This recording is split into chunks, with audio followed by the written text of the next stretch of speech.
चलान जाने की जरूरत क्यों? ऑटोमेटिक ला के आप ही चला दे। बिजली आई कि नहीं आई ऑटोमेटिक बता दे। पहली लाइन बदलनी पड़ती भाई, 2 घंटा 3 घंटा चीसी जिसकी वो थी ये मिनी स्प्रिंकलर लगा दिया, पूरा किला में पूरी रात चल रहा है। ठाट की जोर बाद बीच में लाइन बचेगी और कुछ होगा, कोई मतलब इतना की था कि दूसरा बैंड बदला होगा रामचंद्र जी। उनमें कितना पानी लग गया कितना नहीं लग गया, बहुत जगह पैदावार कैसे लो गया। तो इसलिए सबसे जरूरी है अगर खेती करनी है तो आपने उसके साथ रहना पड़ेगा, तभी आपको मतलब उसका फायदा मिल सका, नहीं तो खेती का आप फायदा नहीं ले सको। और ये पुराने टाइम की बात है, मेरी पोस्टिंग सन 1980-83 बरवाड़ा एक पैसे गाँव है सरसों। तो एक जमींदार थे, मैं बोला भाई तुम खाद रही इतना, बोले जी बचा केगा इसमें। भाई बचा क्यों नहीं? बोलो इतना डाल दिया खर्चा है हो जाएगा इतना।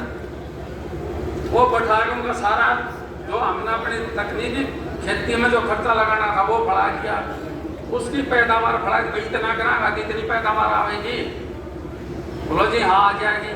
और उसके जो बिना खाद और उसके जो पुरानी में तो ट्रेडिशनल जो खेती थी उसका हिसाब है, उसकी पैदावार मवी में तो फर्क आ ले कितना इसका मत बचा नहीं तने पानी देर जाना से बोना से और तुम कहना सारे काम तो नहीं करेंगे, उन्हें कोई एक्स्ट्रा लेबर नहीं लगानी और कुछ नहीं लगानी, तो इसकी जो पैदावार बढ़ेगी वो बेनिफिट होगा। तो जरूरी है तकनीकी रूप से मतलब खेती करना, लेकिन उस तकनीक का भी आपने पूरा ज्ञान होना चाहिए। कैसे कह दे भाई गेहूं में या किसी भी खड़ी फसल में मतलब यूरिया का स्प्रे कर दे, ये यूरिया का स्प्रे तो बता दिया, वो क्या बोले कितना, बोले भाई 5 किलो यूरिया डाल दिए, स्प्रे कर दिया 5 किलो। लेकिन उन्होंने 5 किलो यूरिया तो ले लिया, लेकिन पानी कितना लिया? 100-150 लीटर।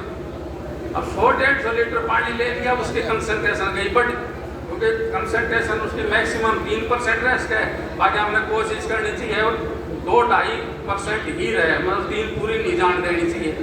जब पूरी आप उसमें 5 किलो 1.5 करोगे तो कितनी चलेगी? वो फालतू से जाए, वो बोला जी आपने तो मतलब फायदा ही पर मैं तो खेत में फसल जड़ गई। तो इसलिए जो टेक्निक अडोप्ट करो उसका पूरा ज्ञान होना चाहिए, ताकि उसका फायदे की जगह नुकसान नहीं हो। तो ये ध्यान रखने की बात है। अब मैं आपको बाजरे के बारे में थोड़ी बहुत जानकारी दूँ, किसी भी जानू तो बाजरा की